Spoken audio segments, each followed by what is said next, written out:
اعوذ باللہ من الشیطان الرجیم بسم اللہ الرحمن الرحیم رب اشرح لی صدری ویسر لی امری واحلل عقدۃ من لسانی یفقہوا قولی۔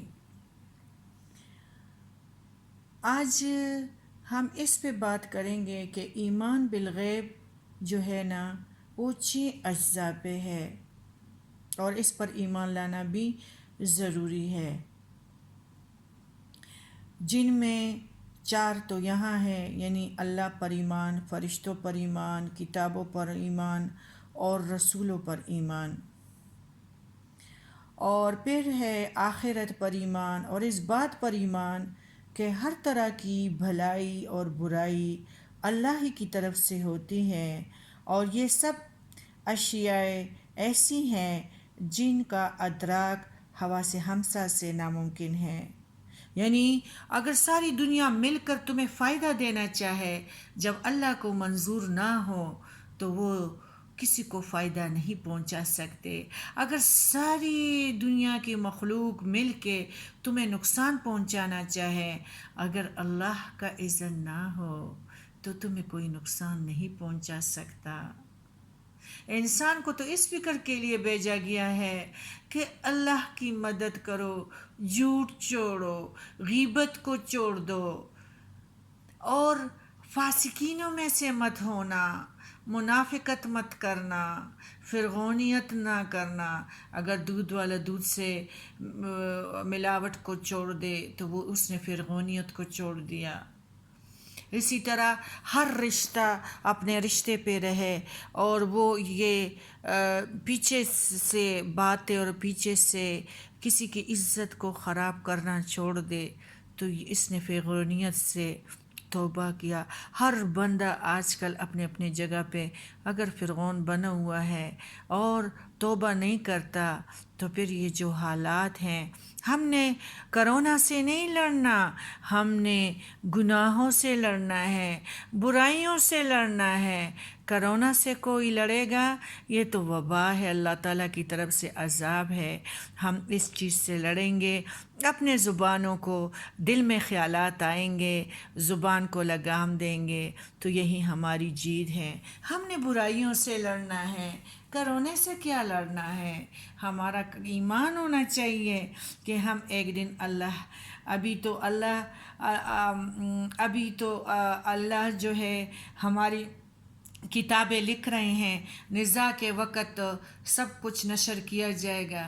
پھر کیا کریں گے جو آج ہمارے پولیس ہے اور دل جو ہے اس کا بادشاہ ہے اور لشکر بنے ہوئے ہیں سارے اجزاء، اور نزاع کے وقت سارے باغی ہو جائیں گے اور سارے اپنا کلام کریں گے تو پھر اس وقت کیا کریں گے؟ آج سے اللہ تعالیٰ کے احکام کے سامنے سر تسلیم ہم کیوں نہیں کرتے؟ اس پر عمل پیرا کیوں نہیں ہوتے؟ ہاں، اور دوسرے مقامات پہ ہیں اِنَّا اول المسلمین اور اول المومنین کے الفاظ ہیں، یعنی پھر اس کے بعد رسول اور دوسرے لوگوں کو اپنی رسالت پہ ایمان لانے اور منزل من اللہ احکام کو بجا لانے کی دعوت دیتا ہے۔ یعنی پھر جو لوگ آمن الرسول بما انزل الیہ من ربہ والمؤمنین کل آمن باللہ وملائکتہ وکتبہ ورسلہ لا نفرق بین احد من رسلہ وقالوا سمعنا واطعنا غفرانک ربنا والیک المصیر۔ اور اللہ تعالیٰ یعنی پھر جو لوگ بھی رسول اللہ پر ایمان لاتے ہیں ان کے لیے اپنے سے پہلے کے رسول اور پہلے نازل شدہ کتاب پر ایمان لانا ضروری ہے، اور یہ ایمان اجمالی ہے۔ اور نیا رسول آتا ہی اس وقت ہے جب سابقہ رسول کی کتاب میں تحریف اور کوئی بگاڑ آ جائے تو اس کی تعلیم کو مسح کر دیا جاتا ہے اور کچھ نہ کچھ پھر اور بیچ دیا جاتا ہے۔ اب محمد رسول اللہ صلی اللہ علیہ وآلہ وسلم پر تفصیلی ایمان لانا ضروری ہے، اور نبی کریم صلی اللہ علیہ وآلہ وسلم پر تفصیلی ایمان کا مطلب آپ پر منزل من اللہ شریعت کے ایک ایک جز کو واجب الاتباع سمجھنا اور اس کے مطابق عمل پیرا ہونا اور اپنی زندگی کو اس سانچے میں ڈالنا ہے۔ یعنی سانچہ کیا ہوتا ہے؟ وہ پیٹرن جو ہوتا ہے، جو پھر لوہے کو پگھلاتے ہیں اور اس پگھلے ہوئے لوہے کو اس سانچے میں ڈالتے ہیں اور پھر اس سانچے کے مطابق وہ چیز لوہے سے وہی چیز بن جاتی ہیں۔ تو ابھی سے ہم نے نسلوں کو تیار کرنا ہے، اپنے نسلوں کو ایمان کی طاقت دینا ہے، اپنے نسلوں کو زبانوں کے ساتھ ساتھ قرآن کا تعلیم بھی دینا ہے۔ تو کیا آج اس سانچے میں ہم نوجوان نسل کو نہیں ڈال سکتے؟ اگر آج ایک ڈرامہ ہے جس میں عورتیں فل لباس میں ہیں، تو آج بچوں کی خواہش ہے کہ ہمارے برتھ ڈے میں یہی فل لباس آپ لوگ ہمیں دیں گے تو میں تب پہنوں گی، اور جو عام ٹی شرٹ ہے تو اس سے انکار کرتے ہیں۔ میں نے اکثر گھروں میں یہ بات سنی ہے جو بچیوں نے کہی ہیں۔ اگر اسی میڈیا کو اگر ہم بدل دے، حکومت سے سب کچھ ہو سکتا ہے، اور باقی جو مخالفت ہے، وہ سب سے بڑی بات جو ہے وہ ہمارے جو حکماء ہے وہ ہمارے پاکستان کے نوجوانوں کو اس بہترین زندگی کے سانچے میں ڈالنا نہیں چاہتے۔ تو اب ہے کہ نبی کریم صلی اللہ علیہ وسلم پر تفصیل ایمان اور آپ پر منزل من اللہ شریعت کا ایک ایک جز کو واجب الاتباع سمجھنا ہے اور اس کے مطابق عمل پیرا ہونا ہے، اور اس کی زندگی کو اس سانچے میں ڈالنا ہے، جس طرح میں نے لوہے کی مثال دی ہیں۔ اور سابقہ کتابوں پر اجمالی ایمان کا مطلب ہے کہ ان کتابوں میں جو بات شریعت اسلامی کے مطابق ہیں انہیں منزل من اللہ سمجھا جائے، اور جو مخالف ہیں انہیں لوگوں کا اضافہ یا تحریف سمجھ جائے، اور جو باتیں نامطابق ہو، نامخالف، ان کی نہ تصدیق کی جائے اور نہ تکذیب۔ رسولوں میں تفریق کا مطلب تو وہ ہے، رسولوں میں فرق کرنے کی دو صورتیں ہیں۔ ایک یہ کہ کسی کو اللہ کا رسول مانا جائے اور کسی کو نہ مانا جائے، جیسے یہودی عیسیٰ علیہ السلام کو رسول تو مانتے نہیں ہیں اور اللہ کا بیٹا سمجھتے ہیں، اور نہ نبی کریم صلی اللہ کو اور عیسائی محمد صلی اللہ علیہ وسلم کو اللہ کا نبی نہیں سمجھتے، جبکہ مسلمان ان سب کو اللہ کے نبی اور رسول مانتے ہیں اور ان کے نبی یا رسول ہونے میں کوئی فرق نہیں کرتے۔ اور دوسری صورت یہ ہے کہ نبوت سب انبیاء کے درجے برابر اور سب ایک سطح پر ہوتے ہیں اور باقی تمام مخلوقات سے افضل ہوتے ہیں۔ ایسی ہی صورت کو ختم کرنے کے لیے نبی کریم صلی اللہ علیہ وآلہ وسلم نے فرمایا کہ کسی کو ایسا کہنا درست نہیں کہ میں یونس بن متی سے بہتر ہوں، اور وہ ایک دوسری روایت میں ہے کہ جو شخص یوں کہے کہ میں یونس بن متی سے بہتر ہوں، اس نے جھوٹ بولا۔ بخاری کتاب التفسیر، تفسیر آیات اِنَّا أَوْحَيْنَا إِلَيْكَ کما۔ انبیاء کی جو دوسرے پر فضیلت کس لحاظ سے، پھر جس طرح تمام انسان ہونے کے لحاظ سے ایک سطح پر ہوتے ہیں، لیکن ان میں کچھ اچھے اور کچھ برے، کچھ عادل، کچھ ظالم، کچھ مشرک، کچھ موحد، عرض یہ کہ ان کے بے شمار اقسام بن جاتے ہیں۔ اسی طرح تمام مسلمان ہونے کے لحاظ سے یا بالالفاظ دیگر قانونی لحاظ سے تو ایک سطح پر ہوتے ہیں، لیکن ان کے اعمال صالحہ اور غیر صالحہ کی بنا پر ان کی کئی اقسام بن جاتی ہیں۔ اسی طرح تمام انبیاء اگرچہ نبوت کے لحاظ سے ایک سطح پر ہے اور ان میں کوئی فرق نہیں، مگر فضائل کے لحاظ سے ان میں بھی فرق ہوتا ہے، اور یہ قرآن کریم سے ایک سطح پر ہے اور اس میں کوئی فرق نہیں، مگر فضائل کے لحاظ سے ان میں کوئی فرق ان میں بھی فرق ہوتا ہے۔ اور قرآن کریم کی اس آیات تلک الرسول فضلنا بعضهم علی بعض سے ثابت ہے، اور بے شمار احادیث صحیحہ سے یہ ثابت ہے کہ حضرت محمد صلی اللہ علیہ وآلہ وسلم سارے نبیوں سے افضل تر ہے۔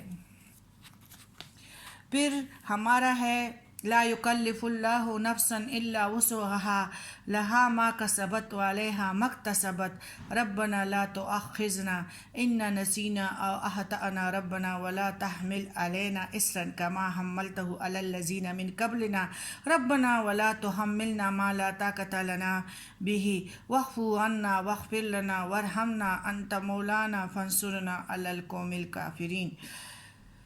پھر اس طرح ہے کہ اللہ تعالیٰ نے جو کچھ یعنی ہمارے لیے بنایا ہے، اور اللہ تعالیٰ نے یعنی اس میں کوئی گرفت نہیں ہے، تو اور دوسرے روایت میں ہے کہ یعنی اعمال کے لحاظ سے ہے، جو کچھ تم نے کمایا، اگر کوئی شخص نے اچائی کی طرف ہجرت کی اور برائی کو چھوڑا اور برے کام سے اور اس کے وبال سے اس نے علم سیکھا اور پھر اپنے نفس پہ اس نے قابو پا لیا بڑے تکلیف سے، تو وہی کسبت ہے۔ انسان پہ اپنے اعمال کی وجہ سے غموں کو لایا جاتا ہے، اپنے کیے ہوئے اعمال کے۔ اور پھر یہ ہے کہ جو انسان کو ملتا ہے، اللہ تعالیٰ کسی کو تکلیف نہیں دیتا، وہ اس کے اعمال کی وجہ سے اس کو ضرور ملتا ہے۔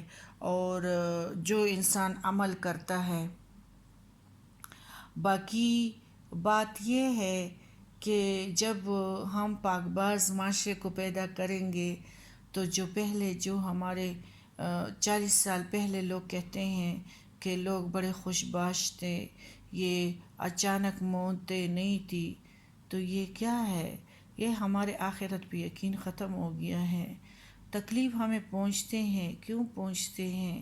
اس لیے ہم نے اللہ کے قانون کو طاق پہ رکھ دیا ہے اور اپنے خواہشات کو آگے کیا ہے، اور اس لیے چاروں طرف سے خطروں نے ہمیں گھیر لیا ہے۔ کس چیز نے ہمیں مجبور کیا ہے؟ خواہش نے، اپنی عیش و عشرت اور خواہش نے ہمیں مجبور کیا ہے۔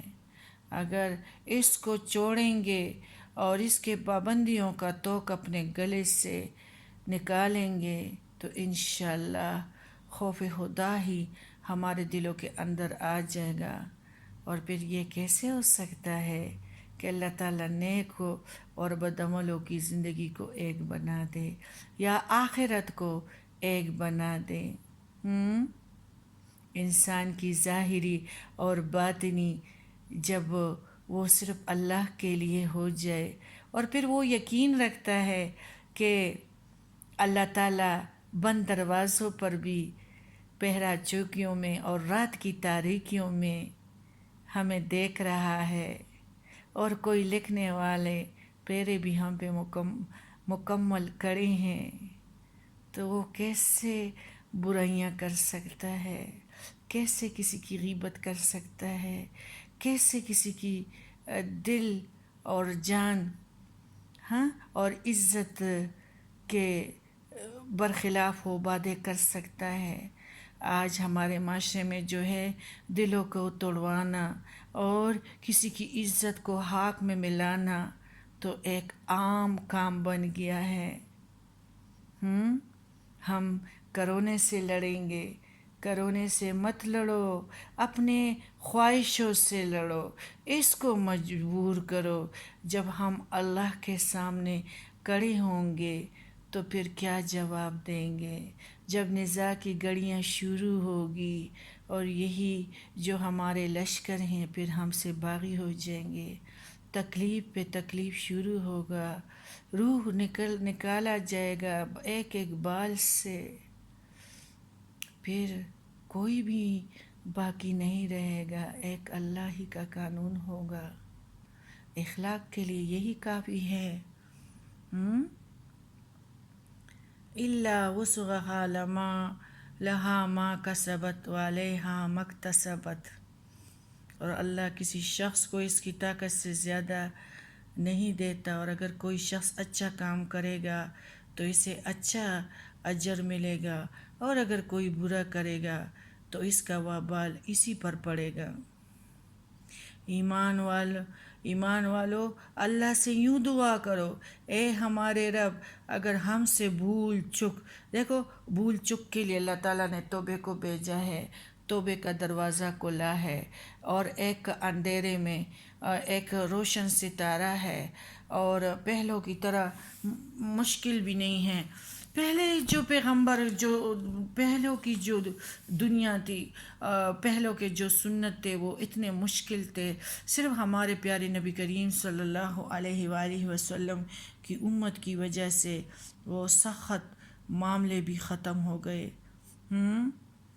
اللہ سے یوں دعا کرو، اے ہمارے رب اگر ہم سے بھول چک ہو جائے تو اس پہ گرفت نہ کرنا۔ پہلے اگر بھول چک ہوتا تو ان کی توبہ قبول تب ہوتی کہ ادھر اڈرتا کہ بس بنی اسرائیل کے جتنے بھی پیغمبر آئے کہ ان کے گردنوں کو ان کے گردنوں سے علیحدہ کرو تو ان کی توبہ قبول ہوگی۔ موسیٰ علیہ السلام کے دور میں جب ہارون علیہ السلام تھے تو ان لوگوں نے جب بچڑے کی عبادت کی تھی تو اللہ کی طرف سے حکم آیا کہ تیز تلواریں ان کو دو اور لائن میں کھڑے کر دو، اور ان کی گردنیں ان کو چاہے کہ ایک دوسرے کی گردنیں اڑا دے۔ پھر ایک ندیاں تھی خون کی جو بہہ رہی تھی، بڑے پریشان تھے حضرت موسیٰ علیہ السلام اور حضرت ہارون علیہ السلام۔ پھر رات کو خواب میں دیکھتے ہیں کہ وہ جنتوں میں ہیں، اور ان لوگوں نے بادشاہوں کی طرح لباس اور زیورات پہنے ہوئے ہیں اور محلوں میں تختوں پر بیٹھے ہوئے ہیں۔ پھر وہ ذرا خوش ہو گئے۔ ادھر یہ سخت معاملہ تھا کہ بنی اسرائیل کے سارے پیغمبروں کے پیغمبروں کے جو عوام کی وہ جو توبہ کرتے تو ان کی گردنیں اڑا دی جاتی تھی۔ پھر سبت کا معاملہ تھا، دیکھو کہ ان لوگوں نے ہفتے کو بالکل نہیں نکلنا تھا۔ ہمارے پیارے نبی کریم صلی اللہ علیہ وسلم کی امتی، آج تو ہم تھوڑی دیر کے لیے جمعے کے لیے، بس ہمارے لیے جمعہ کے تھوڑی دیر کے لیے پابندی ہے، اور باقی اڈر ہے کہ تلاش کرو اپنے رزق کو، پھیل جاؤ زمین پر۔ تو پہلے جو تھا یہ بالکل یعنی خاص و خاص دعا ہے، اور اللہ تعالیٰ نے اس دعا کی تلقین فرمائی ہے، یعنی جس میں بھول اور چک ہے ہمارے لیے اللہ تعالیٰ نے صرف توبہ پیارے نبی کی امت کے لیے، استغفر اللہ ربی من ذنبی کلی اتوب الیہ ربنا ظلمنا انفسنا وان لم تغفر لنا وترحمنا لنکونن من الخاسرین۔ یا ربی اس طرح لا الہ الا انت سبحانک انی کنت من الظالمین، اتنی آسان دعائیں اور معافی اللہ تعالیٰ ان لوگوں کے خطاؤں کو بخش دیتا ہے۔ اللہ تعالیٰ خود فرماتے ہیں کہ میں پیارے نبی کی امت کے گناہوں کو اگر ان سے خطا سے ہو جائیں تو مواخذہ نہیں فرماتا۔ پھر فرمایا ربنا ولا تحملنا علینا اسرا کما حملتہ علی الذین من قبلنا ربنا ولا تحملنا ما لا طاقت لنا بہ، یعنی اے ہمارے پروردگار ہم پر بھاری اور سخت اعمال کا بوجھ نہ ڈالیے جیسا ہم سے پہلے لوگ بنی اسرائیل پر ڈالا گیا، اور ہم پر ایسے فرض عائد نہ فرمائے جن کی ہمیں طاقت نہیں رکھتی۔ یعنی اس سے مراد یہی سخت اعمال ہے جو بنی اسرائیل پر عائد تھے۔ کپڑا پانی سے پاک نہیں ہوا کرتا تھا، وہ لوگ کپڑے کو کاٹتے تھے یا جلاتے تھے۔ قتل کے بغیر توبہ قبول نہیں ہوتا تھا۔ یعنی اس سے مراد یہ ہے کہ دنیا میں ہم پر عذاب نہ نازل کیا جائے، جیسا کہ بنی اسرائیل کے اعمال بد پر کیا گیا تھا۔ ایک دم ان کو ہلاک کیا جاتا تھا، زمین پہ زلزلے آتے تھے، اور یہ سب دعائیں اللہ نے قبول فرمانے کا اظہار بھی کیا، اور رسول اللہ صلی اللہ علیہ وآلہ وسلم کے ذریعے کر دیا۔ اس کے ساتھ اجازت چاہتی ہوں۔ بالکل خیر ہی خیر ہے، کرونے سے کیا لڑنا، آؤ کہ آج اپنے عملوں سے لڑیں، منافقت کو چھوڑ دیں، چغلی کو چھوڑ دیں، غیبت کو چھوڑ دیں، فسق کو چھوڑ دیں، اور قرآن کریم کے ایک رکو کو ترجمے کے ساتھ پڑھیں، اور عطا کرنے والوں کے پاس جائیں اور ان سے سیکھیں۔ عطا کرنے والے جھولیوں کو بھرتے ہیں۔ السلام علیکم ورحمۃ اللہ وبرکاتہ۔